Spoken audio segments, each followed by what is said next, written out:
What's up? It's John Samuel, and this is All Access Live. And today, we probably have one of the most important guests ever on our show, and it's Sharon Delaney McCloud. Welcome, Sharon. Thank you so much, John. I'm delighted to be a guest on your show. You know, I think about how we first met and just all the things I've learned and the better person I feel like I'm becoming just from knowing you. Thank you so much. I mean, for those who know, Sharon has been the producer of this show and just somebody who is. I often say that Jeffrey Hotting, the former president of LCI, he found me in the gutter, and Sharon, she polished me up. And so, I think Sharon is moving on to a new chapter, and and so I thought it'd be excellent to just have her on the show, and just it's just a way to say thank you and just to spread her word. And so, Sharon, I'm so happy to have you. And so, Sharon, can you tell us about where you're going, and then we'll kind of go back to the past and how we met.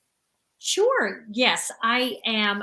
I've after a 20-year career as a television journalist, I then left TV and the rigors and crazy schedule of a daily newsroom and all of the wild, ridiculous hours that entails, and became an entrepreneur and started a company back in 2008 called Green Room Communications.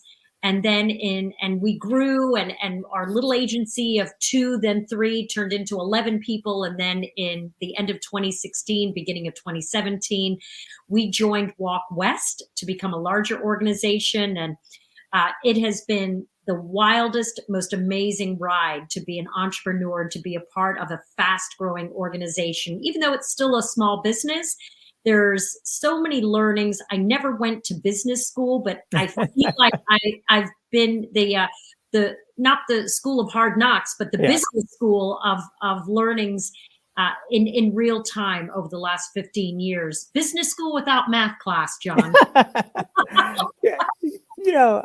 Sharon, and that is so interesting.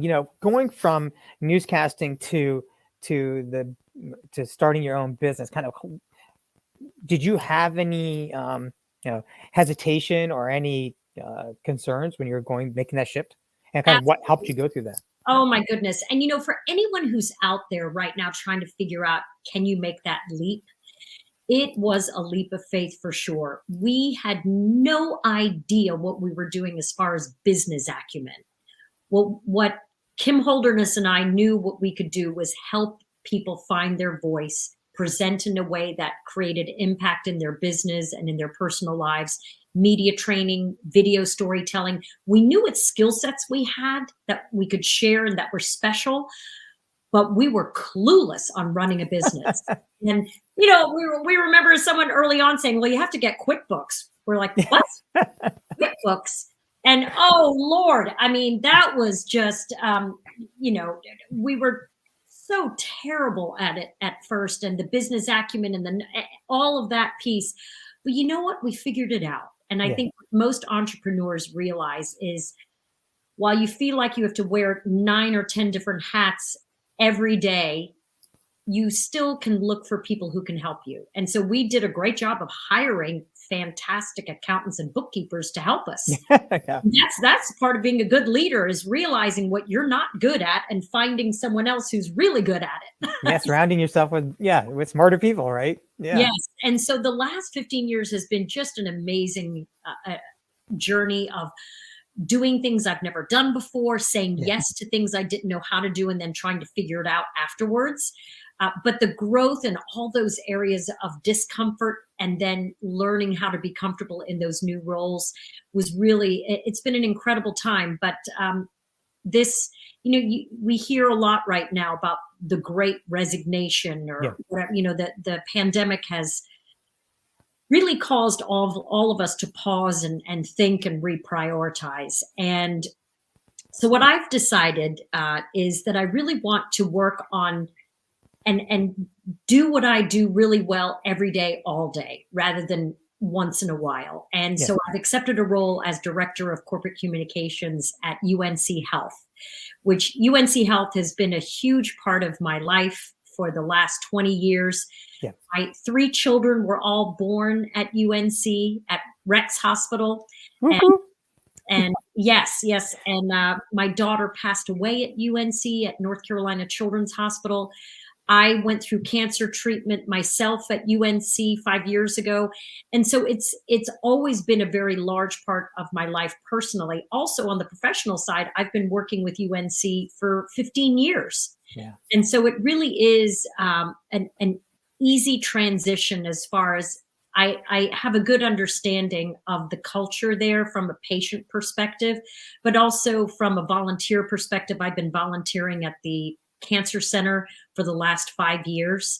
And so this really is a full circle moment for me to be stepping back into what I do as a communicator and helping other people with their communication needs. And so I'm really excited. So I start that venture on November 15th. That's fantastic. And, I think it's, when I think of you and I had to describe you, and one of the things is a storyteller. And if you have not heard Sharon's TED Talk, you got to. It's amazing. But you are a true storyteller. And I think that you joining UNC Health is that you can tell their story and help others tell their own stories. But you can tell a story that's so unique in terms of that lived experiences, as you mentioned. And I think that's really special, because that's what you've helped me do at Abler and at LCI, was to be able to find my story and how it can relate to people. And so, what do you think, and what is your hope that by sharing your story that you're going to be able to help UNC Health as you move forward? I think, part of the UNC Health culture is really focused on its people. Yeah. And now more than ever, I mean, goodness gracious, the retention rates at hospitals across the country is the nursing shortages, the clinician shortages are severe. And so what our organizations, particularly in healthcare, where it literally is a life and death situation, how are you going to keep those people? And so focusing on their people strategy is a big part of what they're doing moving forward. They've always done that, but now they're really laser focused on it. Yeah. And so I'm glad I'm going to be able to help be a part of that to support that, because we need those amazing nurses and doctors and all the staff that help serve their patients every day to feel good and cherished and valued by the organization, and make sure that they still want to come every day and give their best.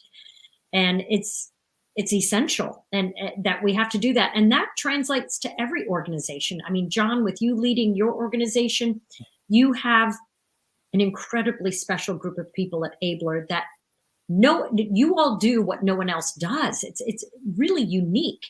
And that skill set and being able to keep those key members of your team so that you all can continue to grow, that you can help other organizations understand what true diversity, equity, inclusion, accessibility, and belonging is. And that's what I love about what you and Abler does, is it is a holistic mission so that everyone can get a piece of the pie, can live this life.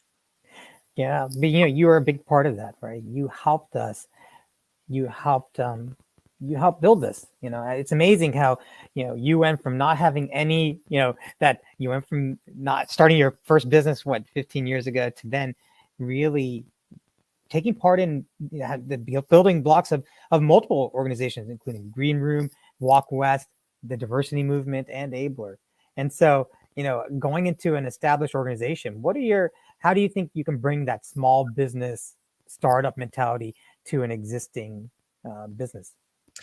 I'll say, John, it's interesting. And that is a question I've thought about quite a bit, because I'm going from a small business of, 25 people or whatever to an organization with almost 40,000 employees. Yeah. It feels so huge. And, how would I be able to make any kind of impact at all? What I know, though, is that the leadership at UNC Health is always willing to try something new. And I think that's why I'm drawn to that organization. Not all big enterprise level companies want to try to do something new. They kind of stay with the status quo. But if you're going to survive in today's environment, status quo is out the window. You have to be willing to try those new things. So I'm excited.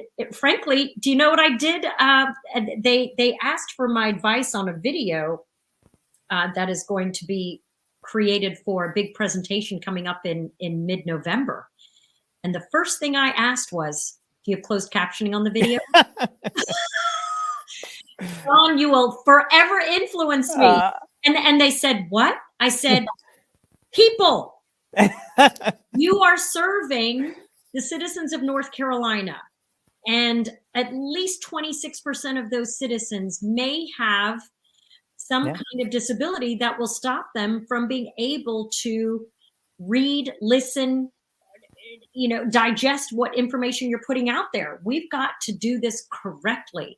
And so they were like, oh, okay, can you show us how to do that? And that's what I love, is that they are willing to open their eyes to new ideas, to learning something different and new. And so I'm going to be doing everything that I've been doing with you in Walk West and TDM, the diversity movement, about, okay, we've got to make sure every piece of content is accessible for all.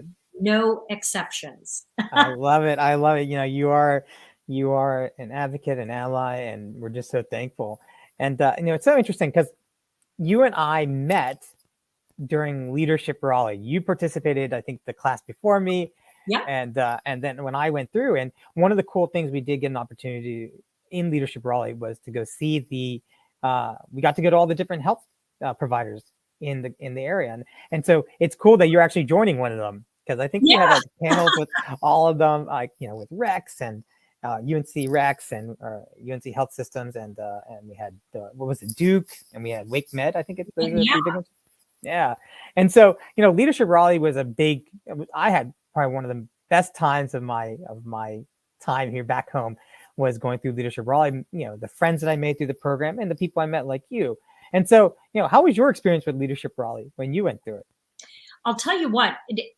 I think that sometimes, especially for people who move to the Triangle region, there's sometimes an assumption like, oh, the chamber.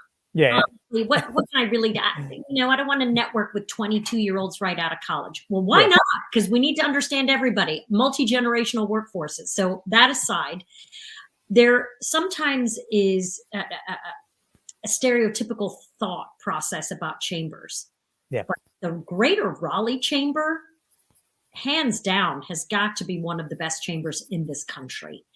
And joining the chamber as a brand new business owner back in 2008, that was our first expense, actually. Really? Joining. Yeah, we didn't, besides business cards and a really awful website that I built. The next outlay of cash was to join the Raleigh Chamber. And immediately, that was the first entree to understanding how businesses support each other locally. And so within 6 months, we had our first clients. And I can directly tie that to being a member of the Raleigh Chamber. Over the years, we got to serve on various committees at the Chamber. Yeah. And then when I signed up for Leadership Raleigh, that was a huge eye-opener, John. Here I had covered the Raleigh market as a journalist every day for 10 years. I thought I knew what there was to know about Raleigh. Oh, no. The things I learned and all of the eye-opening ideas and people and organizations that I met through the Raleigh Chamber, through the Leadership Raleigh program, was mind-blowing. And what I loved is, as you know, once you go through the program as a participant in Leadership Raleigh, you then the next year help plan programming for the following year's class. And that's where you and I met, was on Media Day. And it was at Burning Coal Theater, a little black box theater in downtown Raleigh, that I had helped plan that Media Day. Yeah. And there you were in the audience. And luckily for me, you reached out to me after. I did. I mean, you were so engaging. And actually, I saw you twice that day, because you also had a Penn and Kim where you had them do a presentation. And I don't know if you remember, I think it must have been 2018, 2019. And Yes. one thing I don't really remember too much they talked about, but the one thing there's two things I really remember from that conversation from them, other than like the stuff that you and I remember us talking a lot. But from them, I learned about the Velcro commercial, or the Velcro video that Penn did, which I thought it was hilarious. If you haven't seen that, we can put a link into it. Yeah. But the second piece was them talking about TikTok. And this is like, right? How funny is that, right? I remember them talking about this TikTok app, and it was so funny that they were like, "Oh, this is going to be the next thing," and it's 3 years later, right. within a year of its release, or even 6 months, it became like the dominant social media channel for anyone under the age of 30. I think. Yeah, but that's what I thought was interesting, though, because like you talked about that engagement with the chamber and things that you get out of it. Because like, had we been really listening to what they were saying, we would have picked up on something really novel, or at the early adopter of something big. And they told us about that. And that was at a chamber event. But I thought that was really cool, because that's how you and I got connected and reached out. And I remember at the time, I think you were working on a Fayetteville State University or Fayetteville Tech project and website, and the Yes, accessibility. Yeah, exactly. Yeah, the FTCC, Fayetteville Tech Community yeah, College. We were working on that big EDU, heavy lift, complicated website, and yep, that was one of the things that, as for most people who don't understand digital accessibility, I think it would be helpful, John, for us to, because we're talking about it as if people understand that's true. accessible content, but it's still a conversation that needs to be had every single day. If you're Yeah. a business owner and you have a website, which most businesses do, can everyone access it? And let's talk about some of the things. I know with Fayetteville Tech, the color contrast was Yeah. really important. They had this bright yellow and then black, which made a good contrast. High contrast. Yep. Talk a little bit about what some visual impairments, how it affects being able to see digital content on screens. Yeah. So, myself, I have a unique perspective, because I went from somebody who was sighted to somebody who couldn't see it, became a screen reader user. And when we talk about accessibility, often people focus on that screen reader user, the person who's using the voice, text to voice software to be able to access a website. But I mean, like you said, the people who actually are impacted the most are the individuals who have low vision, who are actually looking at it. And so when you talk about contrast, having that contrast ratio so that people can actually see the content, or having it in bold or larger text, that's really critical. Because when I was losing my sight, that was one of the very first things I struggled with, was that I couldn't, if there was a light gray on a dark gray background, I couldn't see those type of things. And so that's something that's really important. And also just labeling, instructions and forms. When we think about the web content accessibility guidelines, we need it. There's a framework that we use, and it's called POUR. P for perceivable, O for operable, U for understandable, and R for robust. And so P, meaning perceivable, you need to be able to access information using one of your five senses. So when we look at a website, we're typically using our eyes. In my case, I'm using my ears, listening to it. So we have to be able to perceive it using one of those five senses. Then the O, meaning operable. Can we operate it? Can I finish the process? Or what am I trying to do? What am I trying to get from your website? Is it to get to your contact page? Is it to purchase something? I should be able to operate your website with the ease. And then U, I should be able to understand it. Is the content written in a way that's understandable? Are the processes understandable and predictable? Those are the type of things we need to think about from an understandable perspective. And R means using it from a robust aspect, meaning that we can use assistive technology like my screen reader or a refreshable braille to be able to access that information. And so when folks want to think about their website, you should be asking, is it POUR ready? Can people perceive, operate, and understand, and can it be used by assistive technology? And I think that's the first step. And you can do that by testing it out, by just forget about using your mouse, just using your keyboard and tapping through.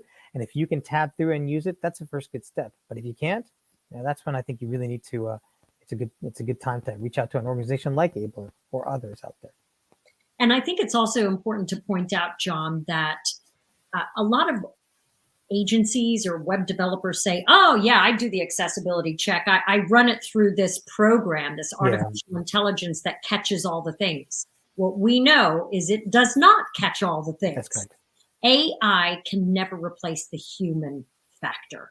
And that's what makes Abler so special. Talk Yeah. about your team a little bit, John. Yeah. I love how you switched you became the interviewer. Look at you. Right. But at our team, we actually, our mission at LCI, the parent company where I came from, was, how do we create employment for people with disabilities, and primarily people with blindness? And so, when we think about Abler, 70% of our team has some form of disability, and so our testers, many of whom who are all certified, but also many of whom have a actual disability, they're also native users of assistive technology. So when we go through and do the testing of sites and digital content, we're not only just making sure that it's accessible and meets those web content accessibility guidelines, but we're also making sure that it's actually usable by people. So there's a big difference from just having something that's accessible and you check off the box to actually somebody being able to use the content. And that's what I think is the key differentiator of Abler. Yeah, and that's where I think that you all are. I feel like you all are really starting to get some traction. Yes. People are finally hearing this, and Yeah. I love that. And I'll be telling your story from here to the mountaintops. And Yeah. I plan on being sort of like an ad hoc salesperson for Abler, because I want everyone to understand that not only that this is the right thing to do, but it's a civil liberty in our Yeah. country. People need to be able to access all of this stuff. So No, right. Thankful. it's exciting. It's exciting. I'm so thrilled to see Abler continue to grow and prosper. And I'll tell you, I launching Green Room, then moving into Walk West, and helping be a part of some launches of companies. The Abler story is still my favorite. No, I mean, I know the team, we're also thankful for you, and me personally. You are someone you have become more than just a colleague. You've become a friend and someone I love, and I am just so thankful for everything you've done for me. I would not be here today if it wasn't for you. Oh, And I truly believe that, and I know that. And well, that is so kind of you to say. I'm so glad to be a small part of your story. And let me tell you, for those of you who haven't seen the post, I think when we first started talking about working together, we talked about you doing a TED Talk. Yes. Now, 3 years later, it's happening this Sunday, November 7th at the downtown Raleigh Sheraton. John is going to be delivering his TED Talk in person and for the world. And I am so excited to see it, and we'll be there in the audience cheering you on. So I'm thrilled to see this come to fruition.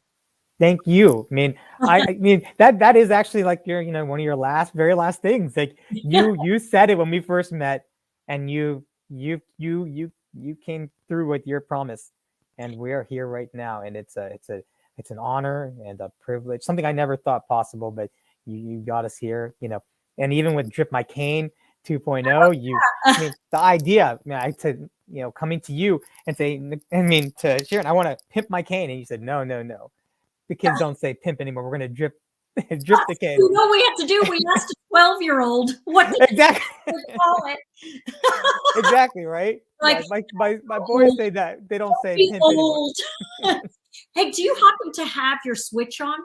I do have the Switch on. Oh, your new watch. Yes, I have the new watch. And again, this is another one of those partnerships that you've played a huge role in. So here's the new.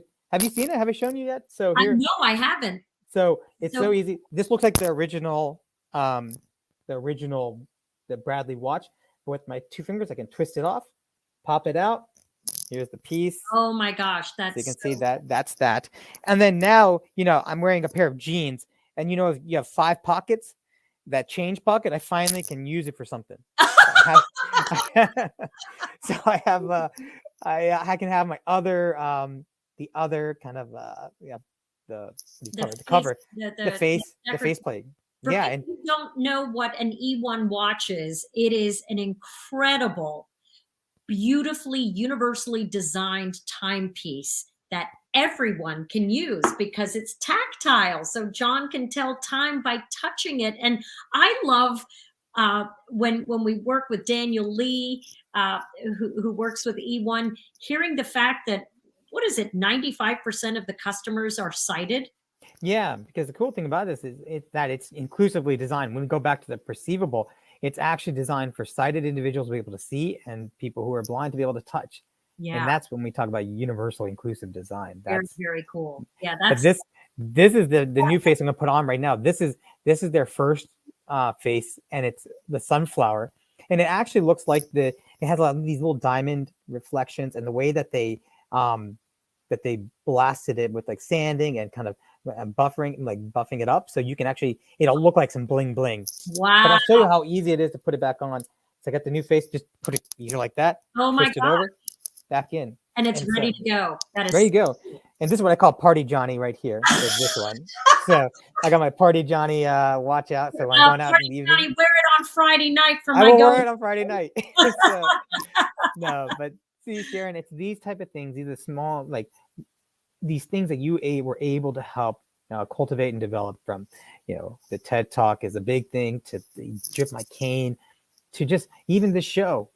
You're the one who got us on the LinkedIn Live, and I know I can talk to you for hours and hours, and I want to just like highlight everything that you've done, because I think that's always why when you were doing the producing, I wanted you to be on the show with me, because one, you're an amazing interviewer. Like the way that you're able to get things out of people and just kind of have people open up, that's a skill, and that's something I hope to learn more from. And just the way that you present, oh my gosh, like I said, we'll put the link to the TED Talk.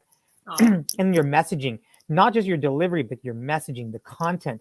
You're like a triple threat, it's amazing. And Thank you, John. and I am just so thankful. It's been so fun to see your growth and seeing your very first presentation 3 years ago that I got to see, and then where you are now. It's pretty incredible, and I just love to see you to continue to grow. Can't wait till Sunday, and then of course your book will be released in the near future, and then that book's going to be optioned into a movie. Mark my words. I've always told you this, John. Yeah. It will happen. So listen, thank you for having me on All Access Live, and thrilled to be here, and I look forward to seeing your future shows. Thank you so much, and best of luck at UNC Health. They're very, very lucky to have you. And again, thank you for everything. And for the audience, we will be now moving to a bi-weekly. Is that how we say it, Sharon? Bi-weekly? I think so. Yeah, that's what we say. Every other week we'll be going. We'll be doing LinkedIn Live. So no more weekly, but you can always check us out on abler360.com, and I'll have a website soon, so you can go check it out there as well. But thank you, Sharon. I wish I could give you a big hug right now, but I will see you soon. Big virtual hug. Yes. Thank you so much, John. All right. Thank you, everyone.